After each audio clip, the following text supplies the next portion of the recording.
My wife made me a cup of coffee, which had a very strange smell. Not the usual Colombian roast we'd been drinking for 15 years, but something bitter underneath, medicinal almost. Like the smell that lingered in my old pharmaceutical rep days when I'd visit hospital labs. Have you a special coffee, honey? Sandra asked, her smile stretching too wide across her face.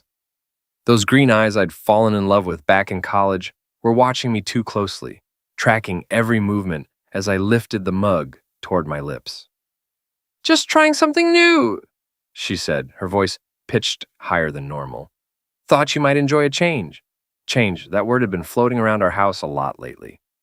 Sandra wanted to change our vacation plans, change our insurance policies, change our wills, all very reasonable requests from a woman who worked in human resources at Kellerman and Associates, except for one small detail. I'd been a pharmaceutical sales rep for 12 years before switching to industrial repair work. I knew what Rohypnol smelled like when mixed with coffee. I pretended to take a sip, letting the liquid barely touch my lips while making appropriate appreciative noises. Interesting flavor profile. Sandra's shoulders relaxed slightly. I'm so glad you like it, Elliot. I was worried it might be too strong. Too strong was one way to put it. Strong enough to drop a 200-pound man in about 20 minutes if my nose was right. Strong enough to trigger what would look like a cardiac episode, especially in someone with a documented heart condition, which I didn't actually have, despite what Sandra's medical records claimed. The kitchen door slammed open with its usual dramatic flair, announcing the arrival of Diane Kellerman, Sandra's older sister and the human embodiment of everything wrong with entitled rich people. Diane swept in wearing her usual uniform of designer workout clothes that had never seen actual exercise and an expression of barely concealed disgust at our middle-class existence. God, Sandra, I don't know how you stand living in this dump, Diane announced, dropping her Louis Vuitton purse on our kitchen counter like she was marking territory. The whole neighborhood looks like a Walmart parking lot. This was rich coming from someone whose own marriage had imploded spectacularly 2 years ago, when her hedge fund husband ran off with his 23-year-old assistant. But Diane had managed to keep the house in Brookfield Heights and the monthly alimony payments, so she maintained her position as family royalty and designated Elliot critic. Morning, Diane, I said, keeping my voice level, and always a pleasure. She ignored me completely as usual and reached for my coffee mug. Is this that new Ethiopian blend from Whole Foods? I've been dying to try it. Before I could object, not that I wanted to, Diane had grabbed my mug and taken a healthy gulp. Sandra's face went white, then red, then a shade of pale I'd never seen before. Diane, maybe you shouldn't, Sandra started. Why? Is your husband's coffee too good for me now? Diane laughed, that sharp bark she used when she was about to deliver one of her trademark insults. Though I suppose beggars can't be choosers when you're married to a repairman who makes less than my housekeeper. I watched Sandra's hands shake as she gripped the counter. Watched her eyes dart between Diane and the coffee mug and the kitchen clock. Watched her calculate timing and dosage and the fact that her plan was now completely sideways. Actually, I said, standing up and grabbing my work jacket, I need to head out early today. Big job at the Morrison plant. You ladies enjoy your coffee and your sisterly bonding time. Sandra's voice cracked slightly. But Elliot, your breakfast. I'll grab something on the way. I kissed her cheek, noting how cold and clammy her skin felt. Love you too, sweetheart.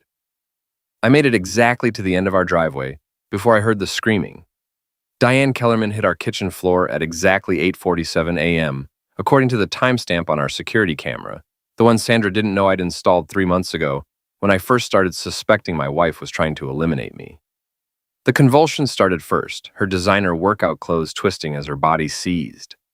Then came the foam, white and thick, spilling from her mouth onto our discount linoleum flooring. But what really caught my attention as I sprinted back into the house was Sandra's reaction. She wasn't screaming for help. She wasn't calling 911. She was standing over her sister's writhing body, hands pressed to her head, repeating the same 2 words over and over. Wrong person, wrong person. Sandra, I shouted, pulling out my phone. Call an ambulance. Wrong person, she whispered again, staring at Diane like she was trying to solve a puzzle that had suddenly changed all its pieces. I dialed 911 myself, keeping my voice steady as I reported a possible poisoning. The operator's questions were routine: address, nature of emergency, consciousness of sufferer. But Sandra's behavior was anything but routine. While I performed CPR on Diane, Sandra paced the kitchen, muttering calculations under her breath. Ma'am? The 911 operator's voice crackled through my phone speaker. Is the sufferer conscious? Barely, I replied, checking Diane's pulse. She's breathing, but it's shallow. We need that ambulance now. Sandra suddenly snapped back to reality, her HR training kicking in. She grabbed the phone from me with hands that were surprisingly steady now. This is Sandra Graves at 412 Maple Street. My sister has had some kind of medical episode. She's unconscious and we need immediate medical assistance. Professional, calm. Completely different from the woman who'd been chanting wrong person 30 seconds earlier. The paramedics arrived in 6 minutes. Excellent response time for our suburban neighborhood. They worked efficiently, checking vitals, asking questions, loading Diane onto a stretcher. The lead paramedic, a compact woman with graying hair, pulled me aside as they prepared to transport. Any idea what might have caused this? Pills, booze, existing medical conditions? I glanced at Sandra, who was hovering nearby with an expression of carefully constructed concern. She drank some coffee. That's all I know. What kind of coffee? My wife made it. Some new blend, she said. The paramedic made a note. We'll need to take a sample of whatever she consumed, and could be an allergic reaction or interaction with medication. Sandra stepped forward smoothly. Of course, whatever you need. I just want my sister to be okay. But I caught the look she shot toward the coffee pot, not concern, but calculation. She was already planning how to dispose of the evidence. I'll handle the coffee, I said quickly. You should ride with Diane to the hospital. No, Sandra said too fast. I should stay here, clean up, call her ex-husband. You go with her, Elliot. You know more about medical stuff anyway. True enough. 12 years of pharmaceutical sales had given me more medical knowledge than most people, including the ability to recognize when someone had been dosed with enough sedatives to drop a horse. At Mercy General Hospital, I sat in the waiting room while doctors worked on Diane. The coffee sample sat in an evidence bag next to me. I'd made sure the paramedics took it directly from the pot before Sandra could interfere. My phone buzzed with texts from Sandra asking for updates, but I ignored them. I was too busy thinking about insurance policies. 8 months ago, Sandra had suggested we increase my life insurance policy. Made perfect sense, she'd argued. I worked in industrial settings, dangerous machinery, higher risk of accidents. The policy was substantial, $2.5 million with double indemnity for accidental end. More money than a repair technician and an HR manager would normally carry. But Sandra had been persuasive about protecting our future. She'd also been very helpful about getting me a complete physical with her friend, Dr. Marcus Chen, a cardiologist who'd found some irregularities in my heart rhythm. Nothing serious, doctor. Chen had assured me, just something to monitor. Something that would make a sudden cardiac episode seem perfectly plausible to insurance investigators. Dr. Jennifer Walsh, the emergency room physician treating Diane, emerged from the treatment area at 2:15 p.m. She was young, probably early 30s, with the kind of focused intensity that came from dealing with life and end situations daily. Mr. Graves, your sister-in-law is stable, but it was close. We found high levels of zolpidem in her system. That's a prescription sleep aid. Combined with her heart medication, it nearly triggered complete cardiac arrest. Heart medication? She takes digoxin for an irregular heartbeat. Didn't you know? I didn't know. Diane had never mentioned heart problems, but then again, Diane rarely mentioned anything that might make her seem less than perfect. Will she be okay? She should make a full recovery, but Mr. Graves, I need to ask, is there any way your sister-in-law could have taken zolpidem accidentally? The levels we found suggest multiple pills, not just 1 or 2. I thought about Sandra's coffee, about her careful watching as I lifted the mug, about her panic when Diane drank instead.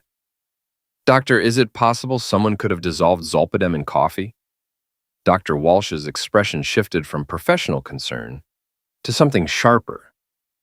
That's a very specific question, Mr. Graves. Is there something you need to tell me? Maybe can you run a test on the coffee sample the paramedics brought in? We already did. High concentrations of zolpidem, enough to be fatal in someone with heart conditions. She paused, studying my face.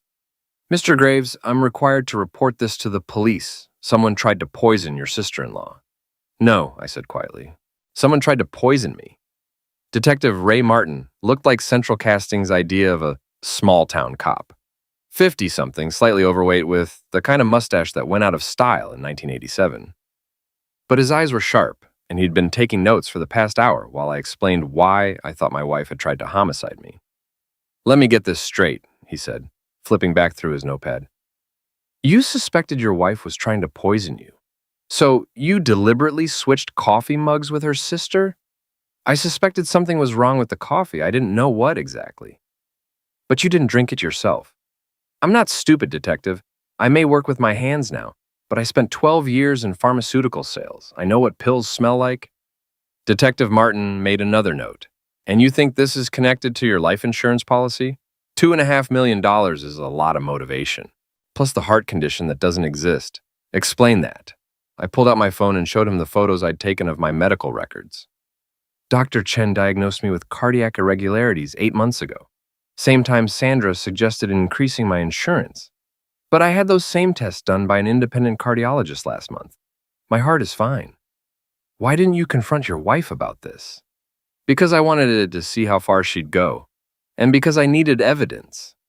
Detective Martin leaned back in his chair.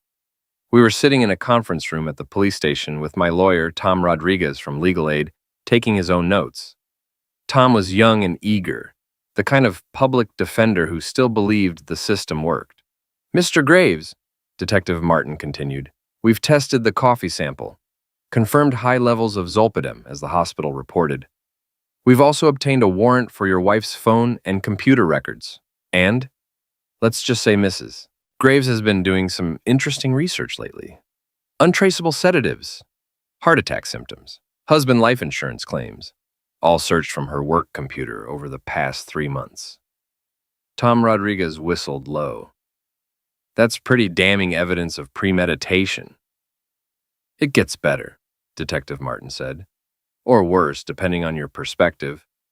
We've also been looking into Dr. Chen, the cardiologist who diagnosed your non-existent heart condition." I felt something cold settle in my stomach. "What about him?" "Dr. Marcus Chen has signed death certificates for 12 people in the past 5 years. All cardiac events. All had substantial life insurance policies. All had spouses who are now very wealthy widows." Jesus Christ. 3 of those widows had been researching the same topics as your wife before their husbands died. Same search terms, same timing patterns. Dr. Chen appears to be running a very sophisticated operation. Tom leaned forward. "Are you saying Sandra was part of a homicide ring?" "We're saying Dr. Chen has been recruiting women to eliminate their husbands, providing medical cover for the ends, and probably taking a cut of the insurance payouts. Your wife appears to be his latest recruit." I thought about Sandra's behavior over the past 8 months. The subtle changes in routine, the new friends from work, the sudden interest in our financial planning. How many people has he eliminated? We're still investigating, but potentially dozens. This goes back at least 5 years that we can document, maybe longer. Detective Martin's phone buzzed. He glanced at it and frowned. "Speak of the devil. Dr. Chen just tried to board a flight to Costa Rica. TSA flagged him based on our Bolo alert. What about Sandra? She's been under surveillance since this morning. Right now she's at work, acting like nothing happened. We're going to let her maintain that illusion for a few more days while we build our case." Tom Rodriguez was scribbling notes furiously. "Elliot, you realize you're probably going to be the star witness in a major homicide conspiracy trial? What I realize is that my wife tried to eliminate me this morning, and if Diane hadn't been her usual grabby self, I'd be dead right now." Detective Martin closed his notepad. "Mr. Graves, I need to ask, did you suspect Dr. Chen was involved when you switched those coffee mugs?" "No, I just knew something was wrong with the coffee. The Dr. Chen connection? That's news to me." "Because if you had known and you deliberately put your sister-in-law in danger, Detective, I saved my own life and accidentally saved a bunch of future sufferers by exposing this whole operation. Diane's recovery is just a bonus." A bonus. I thought about 15 years of Diane's insults, her constant criticism of my career, my house, my worth as a human being. Let's just say karma has a sense of humor. Sandra came home that evening acting like nothing had happened. She walked through our front door at 6:30 p.m. with Chinese takeout and a story about spending the day at the hospital with Diane, who was doing much better, thank God. The doctors think it was some kind of interaction between her heart medication and that new coffee, she said, unpacking containers of lo mein and General Tso's chicken. Just a terrible accident. I sat at our kitchen table, watching my wife of 15 years lie to my face with the same casual ease she used to discuss weekend plans. The kitchen looked exactly the same as it had 12 hours ago, except for the faint outline on the counter where the coffee pot had been before the police took it as evidence. That's quite a coincidence, I said. Diane having heart problems I never knew about. Sandra's hands paused briefly over the food containers. She's always been private about medical stuff. You know how she is about appearing weak. Right, can't have the family princess looking vulnerable. Elliot, please. She almost died today. Yes, she did. Almost died from drinking coffee that was meant for me. Sandra turned to face me fully, her expression shifting from fake concern to something more calculating. What's that supposed to mean? It means I know about the Zolpidem, Sandra. I know about the insurance policy. I know about Dr. Chen. For a moment, her mask slipped completely. I saw fear, anger, and something that might have been relief flash across her face before she regained control. I don't know what you're talking about. The police tested the coffee. They found enough sedatives to eliminate a horse. They've also been looking into your internet search history. Untraceable sedatives is apparently a popular topic for you. Sandra sat down heavily in the chair across from me. You're being paranoid, Elliot. Why would I want to hurt you? 2.5 million reasons.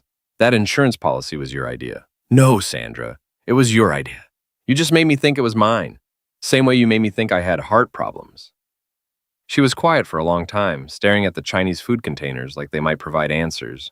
When she finally spoke, her voice was different, colder, more direct.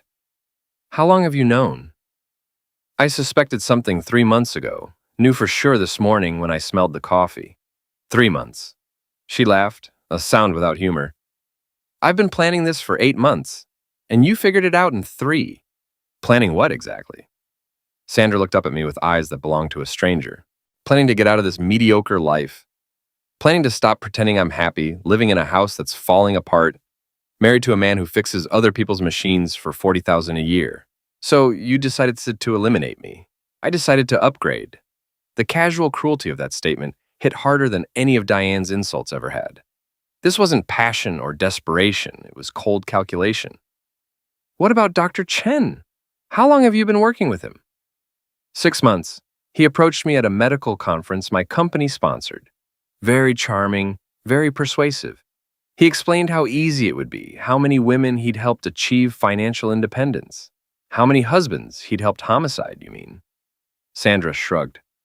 Men die of heart attacks every day, especially men with stressful jobs and poor health habits. I don't have poor health habits. You would have after Dr. Chen finished documenting your condition. Amazing how quickly someone can develop a serious cardiac problem when the right doctor is managing their care. I thought about the appointments Sandra had scheduled for me, the tests Dr. Chen had insisted were necessary, the medications he'd prescribed for my condition. How long had they been slowly poisoning me before today's final dose? The other wives, I said, did you know about them? I knew I wasn't the first. Dr. Chen was very upfront about his success rate. 12 dead husbands, Sandra. 12 families destroyed. 12 women who are now financially independent instead of trapped in marriages that were slowly eliminating them anyway. My phone buzzed with a text message. Detective Martin. We're moving tonight. Keep her talking. Sandra noticed my distraction.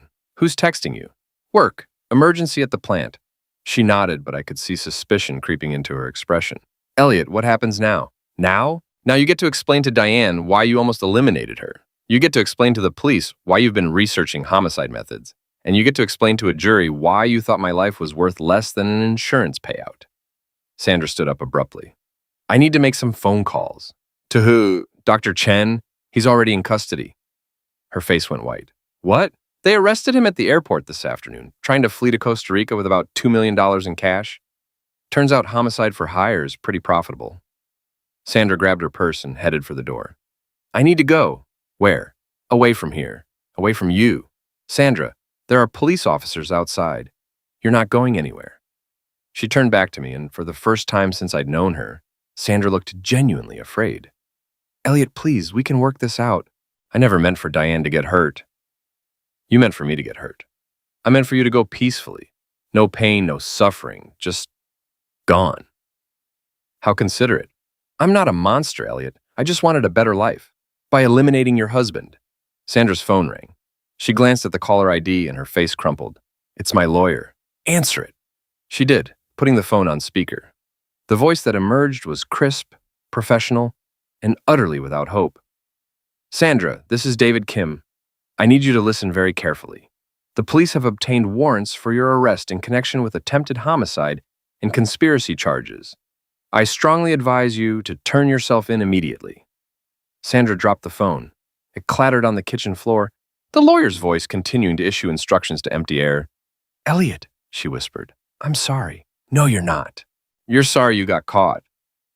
The front door opened and Detective Martin entered with 2 uniformed officers. Sandra Graves, you're under arrest for the attempted homicide of Elliot Graves and conspiracy to commit homicide. As they read her rights and cuffed her hands behind her back, Sandra looked at me one last time. I really did love you once. I know, I said. That's what makes this so much worse. 6 months later, I sat in the witness box of the Hamilton County Courthouse, looking out at a packed gallery filled with reporters, curious locals, and the families of Dr. Chen's other sufferers. Sandra sat at the defendant's table in a navy blue suit, looking every inch the professional HR executive she'd been before becoming an attempted butcher. Mr. Graves, said Prosecutor Jennifer Walsh, the same doctor.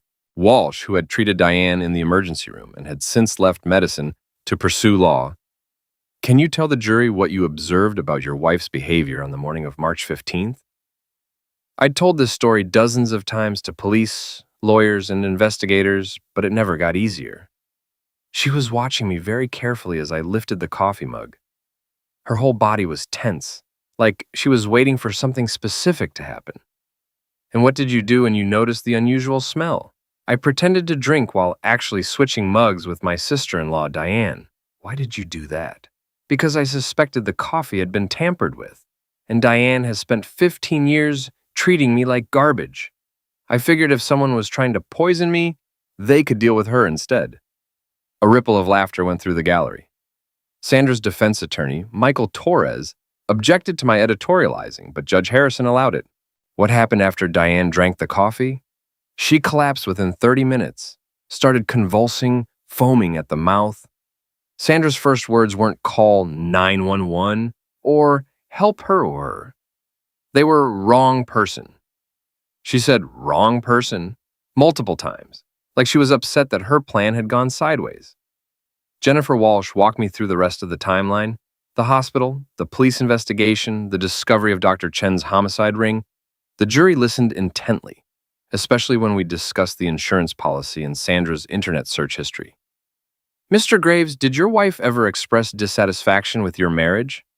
Not directly, but she'd been making comments about money, about wanting a better lifestyle. She'd started talking about what she would do if something happened to me. What kind of things? Travel, buy a bigger house, live the life she deserved, as she put it.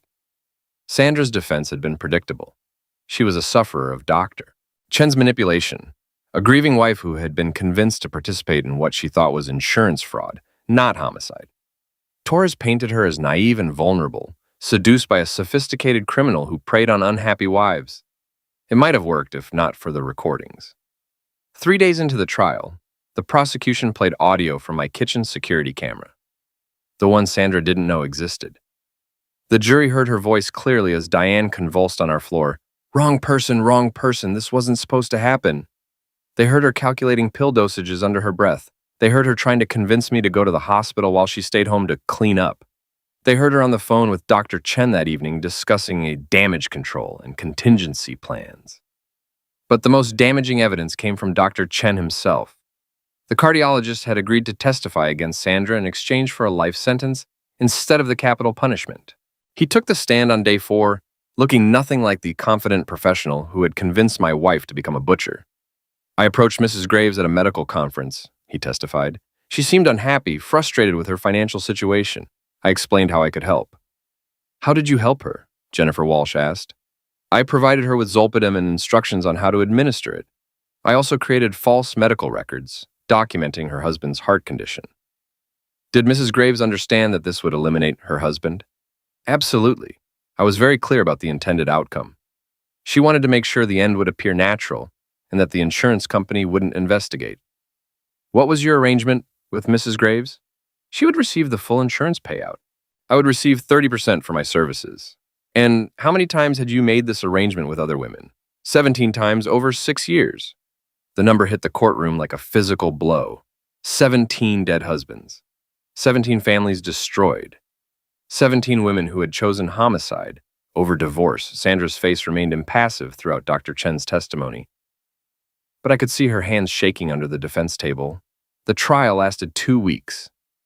The jury deliberated for less than 4 hours, guilty on all counts: attempted homicide, conspiracy to commit homicide, insurance fraud.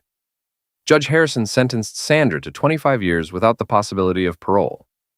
Dr. Chen received life plus 30 years. The other wives in the conspiracy received sentences ranging from 15 to 20 years, depending on their level of cooperation with authorities.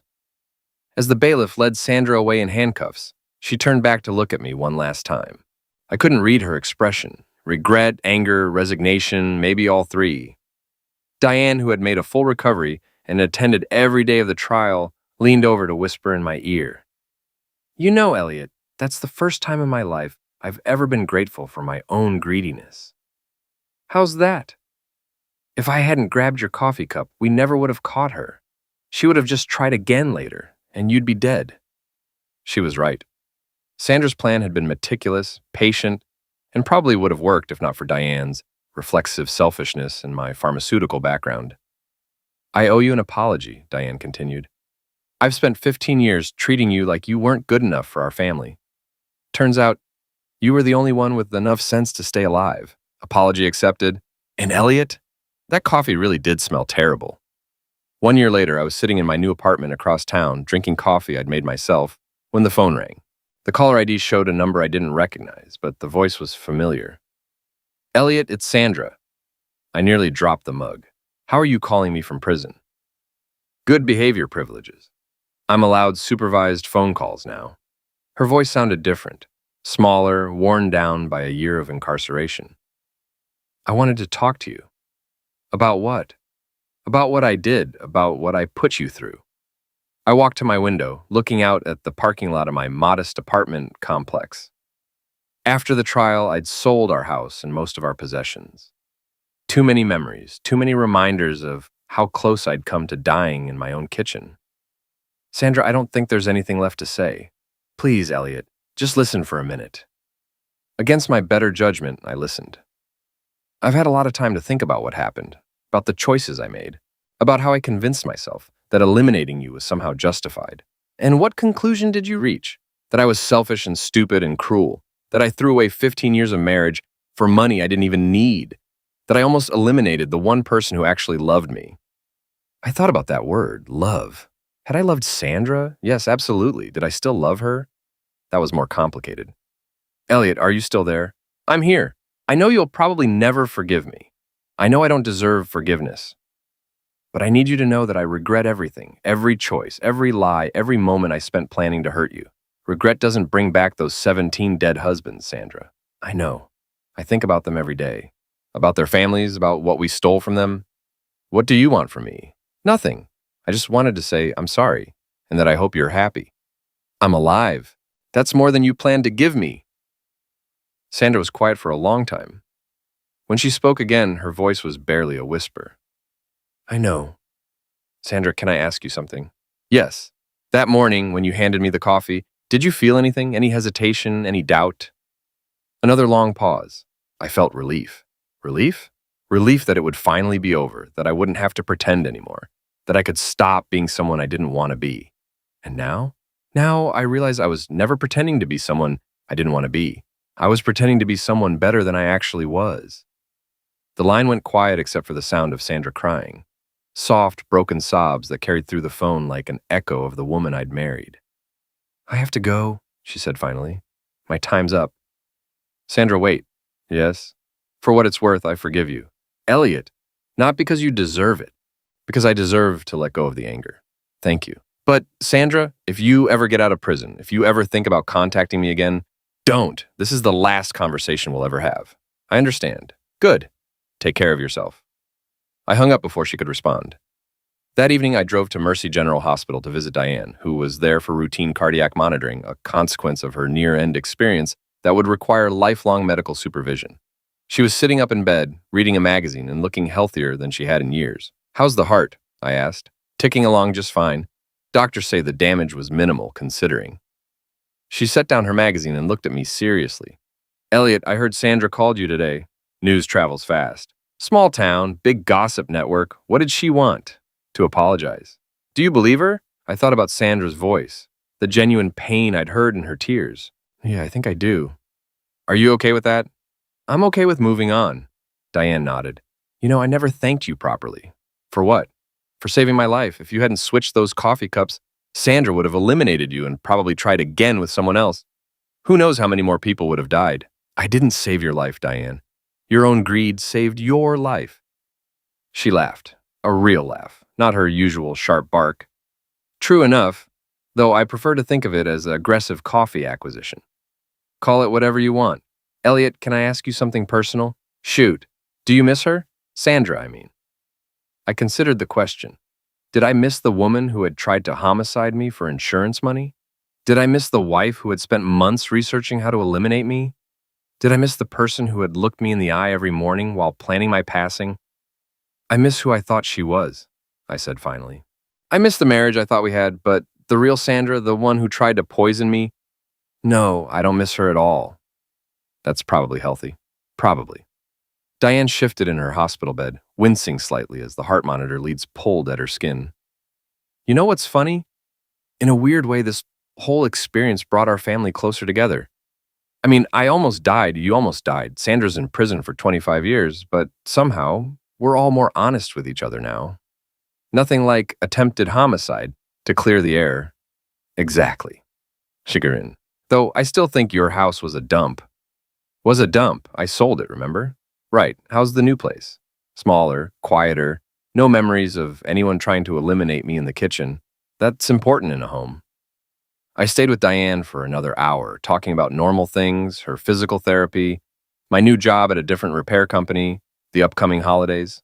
It felt good to have a conversation that didn't involve homicide plots or insurance fraud or betrayal. As I was leaving, Diane called out to me, Elliot? Yeah. Next time someone offers you coffee, maybe stick to making your own.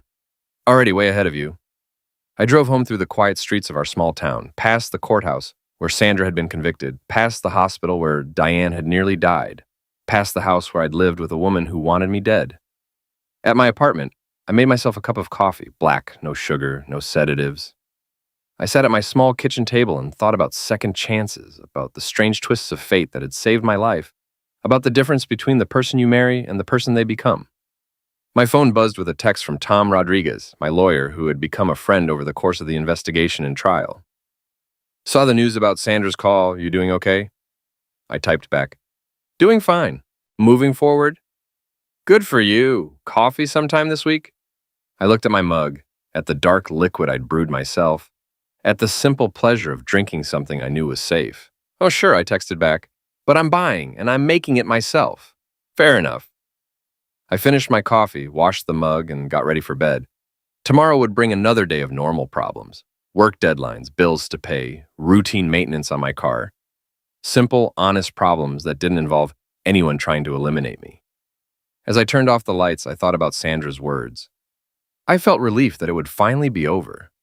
She was right about one thing. It was finally over. I was alive. She was in prison. Diane was recovering. Dr. Chen would never hurt anyone again. And I had learned the most important lesson of my life.